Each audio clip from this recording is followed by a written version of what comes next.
I love the musical cue. Thank you very much to the Kettering Foundation, the president, for honoring us 5 fellows, global fellows, to be with you here today.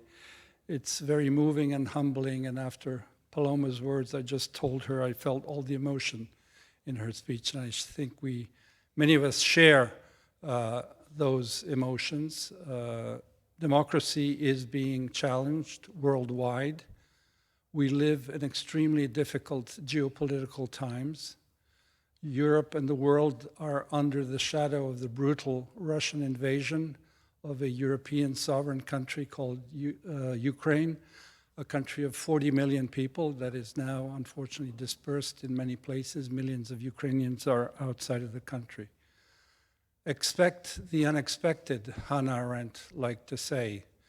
And I like to start out by saying that I come from a country that no longer exists, called Yugoslavia.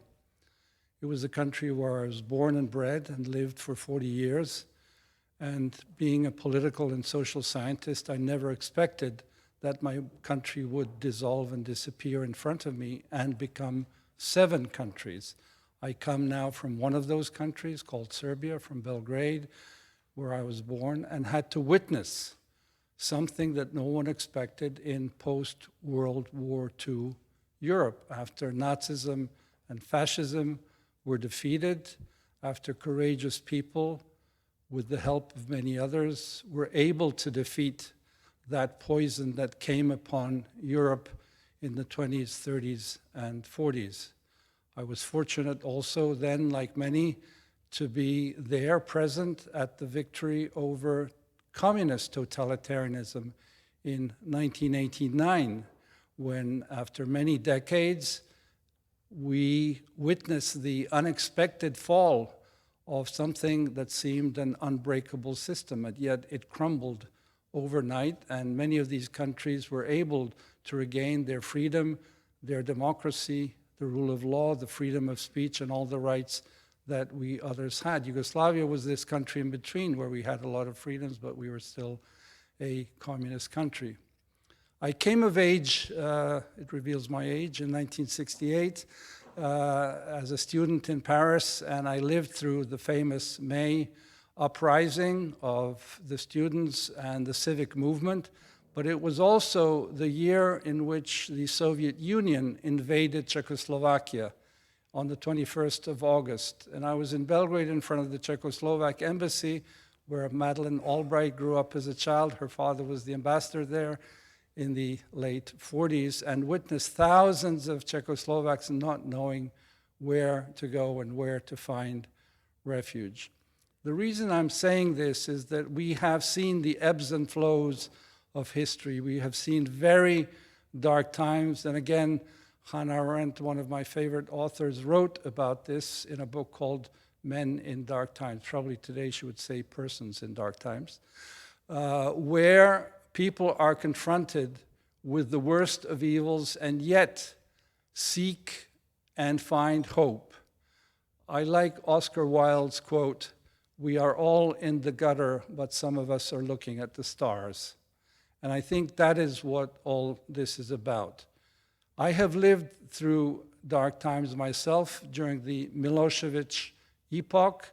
There were many of us who stood up and had to learn the ropes of civic engagement, of non-governmental work, of how to organize ourselves to be able to defeat something that was the worst of evils, a dictatorship that went to war, and that actually tried to monopolize all of political power. I believe that it is important to understand that this is possible. Many people do lose hope. Many become cynical and say, this will never end, and let's go about doing something else or disappear.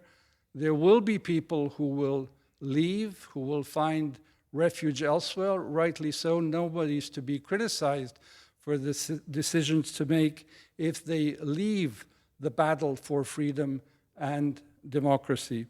I like very much a quote by Alexis de Tocqueville. It cannot be repeated too often. Nothing is more fertile in marvels than the art of being free, but nothing is harder than freedom's apprenticeship. And I think that those who come into the world and through education and other means, through parental upbringing, understand that the key value in life is to be free. And the word freedom is one that was put into practice through struggle only. Nobody will relinquish power that they have if that power is not being contested. The modern political age in which we live in, and that we can call basically the last 2 centuries, one through the modern democratic revolutions in the United States, in France, in other countries, was the result of people fighting in the street, many dying in the street for the freedom to vote, for the freedom to speak, for the freedom to have rights. Hannah Arendt liked to say, we first have to know that we have the right to have rights. And this is the apprenticeship that Tocqueville is speaking about. And we forget, because the democracies and rights that we have and that have been there around for many years is something like the air we breathe. We don't notice it until somebody cuts off the oxygen flow to us, and then we start suffocating. It is only at that moment that people understand what we had and realize that it is not a given. No one gives freedom on a silver plate. And unfortunately, in the times of democratic erosion that Paloma exemplified here, is the time when we again understand that we have to fight for that freedom. Nothing comes for free. It needs determination, perseverance, and commitment to understand that that preservation of democracy is something that can only be gained through a struggle and a commitment. And that is why I like to turn to being a political philosopher as well, to Machiavelli, one of the first modern thinkers of politics, that talked about the aspiration to what he called the vivere civile and vivere libero, or rather civic living and free living. The democratic imagination has been lost given the longevity of democracy that we've had. We must regain that aspiration and that need to think imaginatively and practically about how we go about it. Some of my fellow global fellows here are some at the front line of that imaginative work of how we go about it. Every little bit helps. It's not only at the high level of, let's call it party, mainstream politics, but it's at the grassroots. And that is what is happening in my country, Serbia, even though maybe not globally noticed, is extremely important. This is an incredible experiment in direct democracy. As we saw, and I've said it several times publicly, it likens to the French Revolution, to 1848, or the Paris Commune, when we have a we the people moment. We the people, the kratos of the demos, the power of the people, are the ones who are the sovereigns. And without popular sovereignty, without citizens deciding about their fate and their future, we do not have democracy. If someone pretends that talking about good governance is democracy, no. That's simply a sham, because governance is not democracy. Democracy is something else.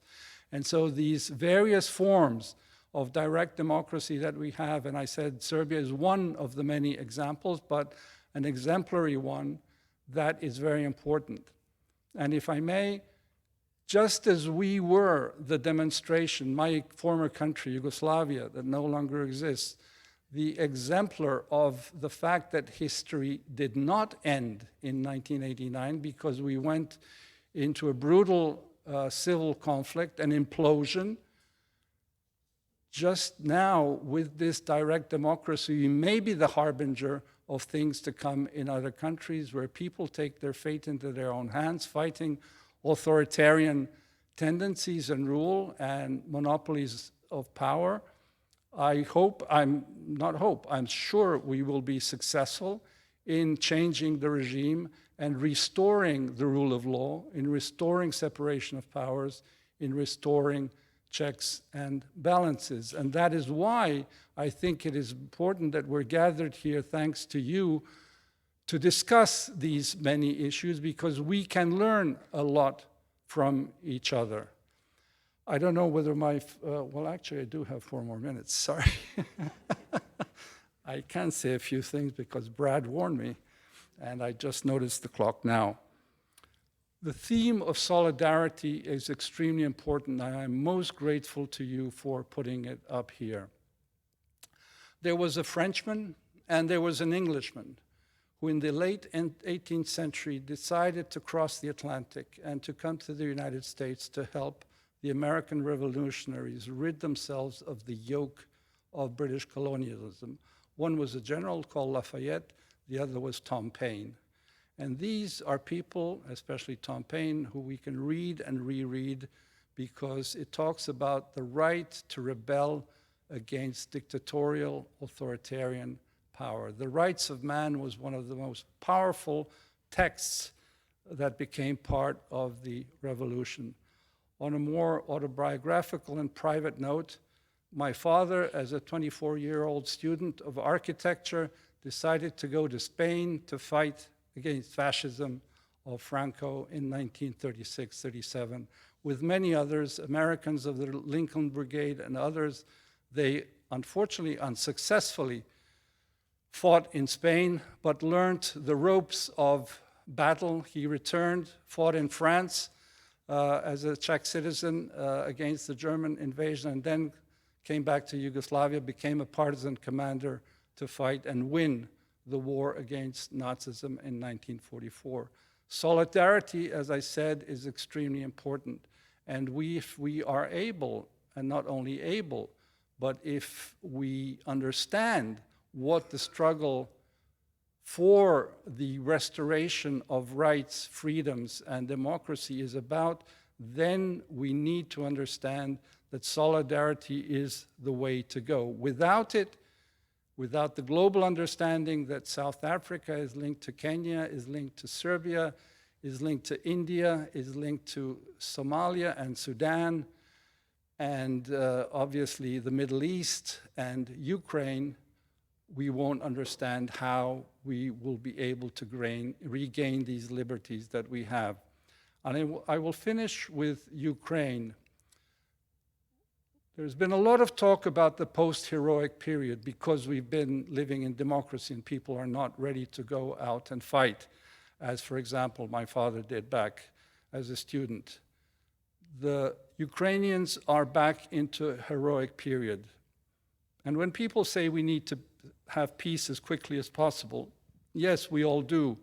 But I ask the question, if you had an invader in your living room making you speak another language, and not speak your own language and listen to some other news and learn some other things, would you accept that invader and accept peace on their terms? No. That is why the Ukrainians are fighting this heroic fight, and that is why they need not only our full understanding, but our full support. There is a battle royale that is going on in Ukraine that will define the future, not only of security in Europe, but also of security globally. And I think that we need to help globally people understand about that, not in any way diminishing the challenges that the rest of the world has, that for simplicity's sake we call the Global South, and others also understand that we need to have solidarity with the people there. So I think that what the Kettering Foundation is doing is extremely important. Your engagement is not only welcome, but needs to be supported. You are a beacon of this struggle for freedom. And I will end with Machiavelli, who talked about fortuna and virtù, or rather destiny and the capacity to act. Yes, we are buffeted by the winds of destiny. We are thrown into various doom and gloom places. But we also have the capacity and the virtue to stand up and rise to the occasion and fight for what is most valuable to us, and that is the freedom and the rights that we deserve and the dignity that we so cherish. Thank you very much.